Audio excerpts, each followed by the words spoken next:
Krishti u ngjall. Të nderuar etër, të dashur vëllezër dhe motra më Krishtin. Jemi në javën e ndritshme. Java e ndritshme është si një ditë ku të gjithë ne krishterë ortodoks përjetojmë të njëjtën ngjarje që e përjetuam në ditën e Pashkës. Prandaj, nëse jeni të vëmendshëm si shërbesa e mëngjesores, por dhe liturgjia hyjnore fillon me përshëndetjen paskale, me thirrjen paskale, Krishti u ngjall, vërtet u ngjall. Por sot është një kremte veçantë që në Triod dhe në librat e kishës quhet burimi i jetëdhënës. Pse quhet burimi i jetëdhënës? Le të flasim pak për këtë ngjarje, për këtë ditë, për këtë të kremte. Në shekullin e 5, një ushtar në perëndorinë bizantine, në Konstantinopoj, Leoni, po ecte në një pyll dhe atje pa një të verbër, i cili kërkonte ujë. Ky ushtar ishte i dhëmshur. U përpoq të kërkonte ujë në atë pyll, në atë vend, por nuk gjeti, dhe kështu u kthye i trishtuar tek i verbri. Por dëgjoi një zë gruaja që i tha: "Leon, përse trishtohesh? Ja ku është ujë pranë teje. Merr ujin dhe jepi atë verbrit, dhe lagja dhe syt, dhe atëre do të kuptosh kush është ajo që të foli." Dhe Leoni bëri ashtu siç i tha zëri i gruas, dhe dëgjoi dhe bëri ato që tha. Dhe çfarë ndodhi? Në momentin që lagu syt e të verbrit, i verbri pa. Kush ishte zëri i kësaj gruas? Patjetër nuk ishte një grua e zakonshme, por ishte zëri i tërshenjtës Virgjëreshës Mari. Madje zëri i kësaj gruas tha: "Mbret Leon." Ai ishte një ushtar, po koha vërtetoi se kjo fjalë ishte e vërtetë. Leoni u bë perandor i Konstantinopojës dhe quhet Markel. Madje është shenjtor në kishën tonë dhe festohet në 20 janar. Perandori Markel ndërtoi një kishë, një tempull kushtuar kësaj ngjarje, kësaj mrekullie, burimit i jetëdhënës, dhe kjo u bë një kishë mrekullibërse. Në Konstantinopoj, në këtë kishë ku buronte ku ujë i shenjtëruar, u shëruan mbretër, u shëruan patrik, u shëruan mbretëresha, u shëruan njerëz të thjeshtë, madje u ngjallën të vdekur. Fatkeqësisht, kjo kishë u prish nga turqit, kur ata morën gurët e kësaj kishe për ndërtuar një tylbe për sultan Muratin, por krishterët më vonë e ndërtuan dhe në shekullin e 19 u ndërtua një kishë madhe që është dhe sot e kësaj dite në Konstantinopoj. Ka një çudi që atje në atë pishinën ku buron ky burim jetëdhënës janë 3 peshë të kuq, simbol i Trinisë së Shenjtë. Kisha në ortodokse në këtë të kremte këndon: "Kryezojnë Virgjëresh dhe Hylince, që na dhurove për dëllimin të panumërta, pa pushuar, pa kursyer dhe buzëqeshur, që na linte Isu Krishtin Perëndi njeri, nga burimi yt fladit më sot më me irin tënd, se po thres gëzohu o ujë shpëtojnëse." Të dashur të krishterë, neve kemi hirin e plot të Perëndisë, që buron nga Ati nëpërmjet Birit, por tek ne njerëzit dërgohet nëpërmjet Virgjëreshës Mari, ëngjëve dhe shenjtorëve. E tërshenjta Virgjëresha Mari, kur ajo u mbars nga hiri i Shpirtit Shenjtë dhe brenda saj qëndroi fjala, dhe fjala u bë mish dhe lindi prej saj si Perëndi njeri, u bë burim i jetëdhënës, që buron hirin jetëdhënës Perëndisë, që shëron çdo sëmundje dhe lëngat, që ngjall shpirtra dhe trupa. Ky hir gjendet në kishën ortodokse. E kemi në misteret e kishës, sidomos në misterin e kungatës hynore, ku ne marrim trupin dhe gjakun e Krishtit për ndjesën e mëkateve dhe jetë përjetshme.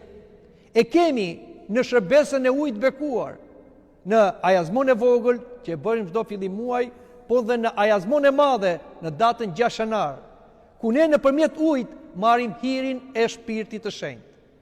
Të dashur të krishterë, e përsërisim, më përpara shkenca e mjekësisë nuk ka pasur këtë zhvillim që ka sot, por spitalet ishin kishat dhe nëpërmjet lutjes së priftërinjve, nëpërmjet mistereve të kishës, nëpërmjet ajazmos bëheshin shërime dhe mrekulli. Edhe sot, edhe pse shkenca ka përparuar, ne të krishterë ortodoks nuk do ndalemi thjesht tek mjekësia, duke u larguar nga kisha, nga misteret e kishës, por kur sëmuremi, mendja do na shkojë te Perëndia, të pendohemi për mëkatet tona, të rrefejmë mëkatet tona, të marrim muratet e kishës, të bëjmë misterin e fqelisë. Madje këshillohet që çdo mëngjes i krishteri duhet të pijë një gotë ujë të bekuar dhe të marrë në forën. Kjo ndihmon për të ruajtur nga shumë sëmundje që sot janë të parapura në ajër, në ujë, në ushqime, në rrezatime, dhe aq më tepër duke marrë sa më shpesh kungatën hyjnore. Të dashur të krishterë, ne i kemi ilaçet e Perëndis falas, por fatkeqësisht ne na ka humbur besa dhe kujtohemi për Zotin vetëm kur nuk kemi çfarë bëjmë më me mjekun. Duhet pra në fillim të shkojmë te kisha, të marrim uratën e priftërive në emër të Krishtit dhe pastaj të shkojmë dhe tek mjeku. Dhe mos harroni, e thot Shën Luka i Krimes, kishte dhe mjek, episkop dhe shenjtor. Po jo them, jo vetëm si kryeprift, si prift, po dhe si mjek. Pini çdo ditë një gotë ujë ajazmo që e merrin kish. Po ashtu e thot dhe Shën Serafimi dhe gjithë shenjtorët të tjerë, dhe kjo është tradita e kishës, për shërim të shpirtit dhe të trupit. Sot mblidhemi edhe për Shën Markun, apostull dhe ungjillor, i cili ka shkruar ungjillin e dytë. Edhe pse është ungjilli më i shkurtër, është një ungjill shumë kumtiplot dhe aty na tregohet se Isu Krishti është biri i Perëndis. Marku ishte biri i shpirtëror i apostull Petros, dhe apostull Petro e mori me vete në apostollim dhe i dëshmoi dhe i tregoi të gjitha historitë, mrekullitë e Krishtit, madje i tregoi dhe mohimin që apostull Petro bëri. Prandaj tek ungjilli i Markut na thuhet me detaje mohimi i apostull Petros, por dhe pendimi dhe pohimi i tij. Shën Marku pastaj shkoi dhe në Aleksandri, themeloi kishën e Aleksandrisë dhe quhet ai që është mbrojtësi i kishës së Aleksandrisë, dhe më në fund pati një vdekje martirike duke tërhequr zvarr në përgur. Të dashur të krishterë, neve duhet të lexojmë ungjit, të katër ungjit, dhe kisha ortodokse çdo ditë na jep mundësi të lexojmë ungjit. Ungjilli është fjala e Zotit, letra që na dërgon Krishti çdo ditë. Fatkeqësisht ne lexojmë shumë lajme nëpër internet, nëpër gazeta, nëpër media, por që të lexojmë ungjillin përtojmë. Dhe kjo është e keqja, se ne gabojmë, se nuk dim ku vemi. Fjala e Zotit është dritë për këmbët e mia. Ashtu si dikush vë një dritë përpara që të ecë në errësirë, edhe ne vëm fjalën e Zotit. Prandaj duhet ta lexojmë ungjillin çdo ditë në mëngjes dhe duhet bëjmë atë çfarë thot ungjilli. Kështu ne nuk do gabojmë, as për vete, as për të afërmin tonë. E treta që mund të them, duhet dini se java e ndritshme është, si thash, një ditë. Është Pashk. Kështu që tradita e krishterë ortodokse nuk pranon që në këto ditë të bëhen përshpirtje. Pavarësisht se ne i kujtojmë shpirtrat e njerëzve tanë të afër. I kujtojmë në proskomidhi, por nuk bëjmë ato traditën që sjellim grurin dhe bëjmë ato shërbesën siç e bëjmë çdo ditë. Sepse këtu po festojmë ngjalljen dhe jo thjesht vdekjen. Por kjo nuk do të thotë që kur neve kemi një problem të madh, duhet patjetër të bisedojmë me priftin, dhe prifti nëpërmjet ekonomisë duhet të lutet për shpirtrat tanë.